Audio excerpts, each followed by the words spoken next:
आनंदपुर गांव में सोहन नाम का एक हलवाई रहता था। वह बहुत ही बढ़िया और स्वादिष्ट मिठाई बनाने के लिए जाना जाता था। इसकी वजह से उसकी दुकान पूरे गांव में बहुत मशहूर थी। पूरा गांव उसी की दुकान से मिठाई खरीदता था। वह और उसकी पत्नी मिलकर शुद्ध देसी घी की मिठाइयां बनाते थे। इससे मिठाइयां काफी अच्छी और स्वादिष्ट बनती थी। हर रोज शाम होते होते उसकी सारी मिठाइयां बिक जाती थीं और वह एक अच्छा खासा मुनाफा कमा लेता था। मिठाइयों से जैसे ही आमदनी बढ़ने लगी, सोहन के मन में और पैसा कमाने का लालच आने लग गया। अपने इसी लालच के चलते उसे एक तरकीब सूझी।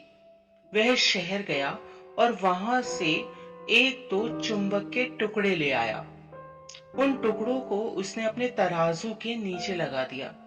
इसके बाद एक नया ग्राहक आया, जिसने सोहन के पास से 1 किलो जलेबी खरीदी।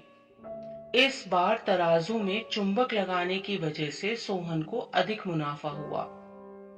उसने अपनी इस तरकीब के बारे में अपनी पत्नी को भी बताया, लेकिन उसकी पत्नी को सोहन की यह चालाकी बिल्कुल अच्छी नहीं लगी। उसने सोहन को बहुत समझाया कि उसे अपने ग्राहकों के साथ इस तरह की धोखाधड़ी नहीं करनी चाहिए, लेकिन सोहन ने अपनी पत्नी की एक ना सुनी और वो हर रोज तराजू के नीचे चुंबक लगाकर अपने ग्राहकों को कम सामान देने लगा और धोखा देकर अधिक मुनाफा कमाने लगा। इससे सोहन को बहुत खुशी हुई। एक दिन सोहन की दुकान पर रवि नाम का एक नया लड़का आया। उसने सोहन से 2 किलो जलेबी खरीदी। सोहन ने उसे भी चुंबक लगे तराजू से जलेबियां तोलकर दे दी। रवि ने जैसे ही जलेबी उठाई तो उसे लगा कि जलेबी का वजन 2 किलो से कुछ कम है। उसने अपना शुक दूर करने के लिए सोहन से दोबारा से जलेबियों को तोलने के लिए कहा। रवि की बात सुनकर सोहन चिढ़ गया।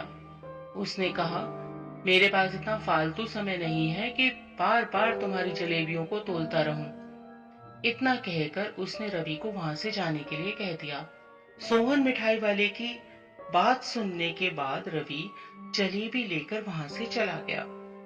वह एक दूसरी दुकान पर गया और वहां बैठे मिठाई वाले से अपनी जलेबी तोलने के लिए कहा।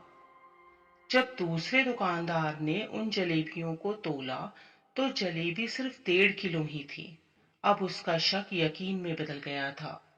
उसे पता चल गया था कि सोहन मिठाई वाले के तराजू में कुछ गड़बड़ है। अब उसने तराजू की गड़बड़ को सबके सामने लाने का निश्चय कर लिया था और उसके लिए वो खुद एक तराजू खरीद लाया और उसे ले जाकर सोहन मिठाई वाले की दुकान के पास ही रख दिया। फिर रवि अपने सभी गांव के लोगों को वहां पर इकट्ठा करने में लग गया। जैसे ही लोगों की थोड़ी भीड़ बढ़ने लगी तो उसने गांव के लोगों को कहा कि आज मैं आप सभी लोगों को एक जादू दिखाऊंगा। यह जादू देखने के लिए बस आप लोगों को सोहन मिठाई वाले से खरीदा गया सामान एक बार इस तराजू में तोलना होगा और आप देखेंगे कि कैसे सोहन मिठाई वाले के तराजू से तोली गई मिठाइयां इस दूसरे तराजू में आने पर अपने आप ही कम हो जाती हैं।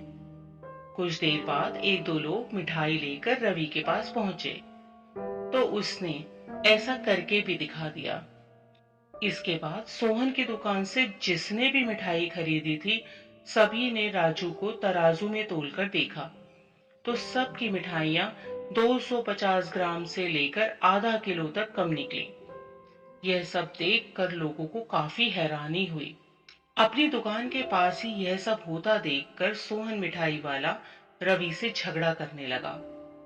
उसने लोगों को बताया कि रवि यह सब नाटक कर रहा है, अपनी बात को सही साबित करने के लिए। रवि सीधे सोहन मिठाई वाले का तराजू लेकर आया और तराजू में लगे हुए चुंबक को निकालकर सबको दिखाने लगा। यह देखकर गांव वालों का गुस्सा 7वें आसमान पर चढ़ गया। सब ने मिलकर उस लालची मिठाई वाले को खूब मारा। अब उस लालची मिठाई वाले को अपने लालच और उसके कारण की गई गलत हरकतों पर पछतावा हो रहा था। उसने अपने गांव के सभी लोगों से माफी मांगी और यह वादा भी किया कि भविष्य में कभी कोई ऐसी जालसाजी नहीं करेगा। सोहन की इस धोखाधड़ी से पूरा गांव नाराज था, इसलिए लोगों ने उसकी दुकान में जाना कम कर दिया था।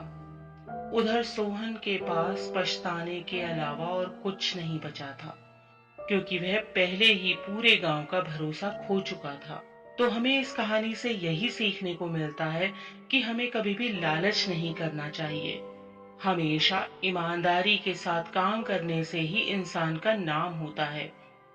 लालच के चलते भले ही कुछ समय के लिए हमें ज्यादा फायदा हो जाए, लेकिन उससे इज्जत और आत्मसम्मान दोनों ही कम